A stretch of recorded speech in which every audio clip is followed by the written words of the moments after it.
အသက်80ကျော်အရွယ်တောင်ဆန်းစုကြည်ကိုကုလသမဂ္ဂရဲ့အထူးညှိနှိုင်းမှုနဲ့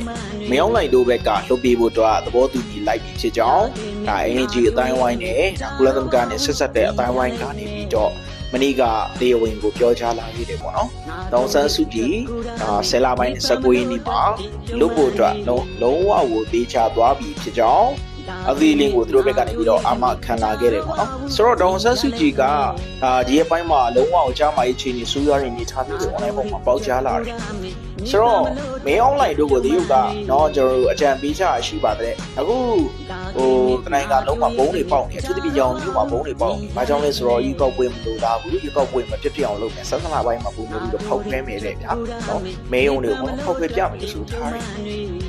ဆိုတော့တရုတ်ကကြံပေးထားတာကယူကောက်ပွဲကာလအတွင်းမှာတာเนาะကျွန်တော်ဒေါန်ဆန်းစုကြည်ကိုလွတ်ပေးမယ်ဆိုရင်လူတို့ရဲ့စိတ်နေသဘောထားအာယုံကတမျိုးတစ်ပုံပြောင်းလဲသွားနိုင်ပြီးတော့သူတို့အနေနဲ့ယူကောက်ပွဲကိုဆူဆူရွာဆက်ဆံမယ့်အနေထားတွေကိုတနေ့တစ်ပုံအပြည့်ဖြေလျှော့နိုင်မယ်ဆိုပြီးတော့အချက်ပေးထားရှိအောင်ကျွန်တော်တို့ကြားရတယ်ဆိုတော့စစ်ကောင်စီကဒီအရာပေါ်မှာသူတို့အနေနဲ့တွက်ထားတဲ့ပုံလေးရတယ်ပေါ့နော်အာယုံဆွဲတဲ့အခါမှာဒေါန်ဆန်းစုကြည်တကယ်မှအရေးပါတယ်ဆိုတော့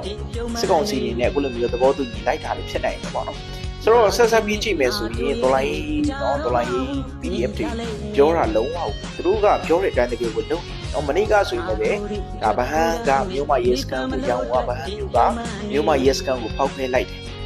ဆိုတော့ဒီကနေ့မှာဆိုရင်ပဲတူတူချာချာနော်တောင်ဥက္ကလာပမြို့နယ်အမှတ်30ရပ်ကွက်အုပ်ချုပ်ရေးမှုရုံးမှာနော်ရဲနဲ့ပြည်စောထီးများပြင်းလှည့်ရန်ပြင်ဆင်နေတဲ့အချိန်မှာပဲဖောက်ခွဲတိုက်ခိုက်လိုက်ကြောင်းနော်များစွာတည်ဆုံသွားတဲ့အကြောင်းကိုကြားရတယ်အဲ့ဒီဖြစ်စဉ်ကတော့မနေ့ကစက်တင်ဘာလ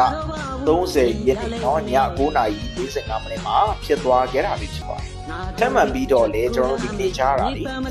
မနေ့ညကပဲနော်သူတို့ကစစ်စင်ကိုခုလုပ်လိုက်တာမနေ့ည10:50ဝန်းကျင်မှာမြောက်ဥက္ကလာပနဲ့ရွှေပေါက်ကံမြို့တင်12ရပ်ကွက်အုပ်ချုပ်မှုရုံးကိုတော်လိုင်းရေးပေါ်များကပြင်အားမြင့်မိုင်းတလုံးနဲ့လက်ပစ်ပုံနှလုံးနဲ့တိုက်ခိုက်လိုက်ကြောင်းချားသေးတာဆိုတော့တေဆုံးတဲ့လူအများရှိတယ်ပေါ့နော်ဆိုတော့တို့တွေအခုလိုမျိုးဖောက်ခွဲရတဲ့အကြောင်းကိုကြီးညာလိုက်တဲ့အခါမှာပြည်သူတွေကိုလုံးဝအောင်သွားစေပေါ့နော်။ဘာကြောင့်လဲဆိုတော့အဲ့ဒီအုပ်ချုပ်မှုရုံးတွေက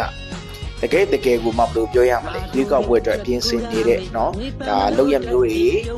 ဒါဘယ်လိုပြောရမလဲမဲဆွဲမှုတွေများဆိုတော့ကျွန်တော်မဲထည့်ဖို့အတွက်လှုံ့ဆော်မှုတွေမျိုးတွားမျိုးမှုတွေလုပ်နေကြတော့ဝင်ဖောက်ခွဲလိုက်တာဖြစ်ကြောင်းကြီးညာထားတယ်နော်ပုံမပြီးတော့စကောင်စီတာပြည်သူတွေစမ်းမပါရီကောက်ဝေးဆက်လက်ကျင်းပမယ်ဆိုရင်စန္ဒနာပိုင်းမှာပိုးဆိုးမယ်ဘုံဖောက်ခွဲမှုတွေကတော့မဲယုံတွေဘုံဖောက်ခွဲမှုတွေကလူရက်ကိုဖြစ်ပြီးတော့ဒီလေးကိုကြီးညာထားတယ်ဆိုတော့ကျွန်တော်မြန်မာပြည်ကတော့သူတပြည့်ရောင်မှုကတော့တော်တော်လေးကိုဖောက်ခွဲနေထားမှရှိတယ်အဲကြောင့်မလို့စကောင်စီ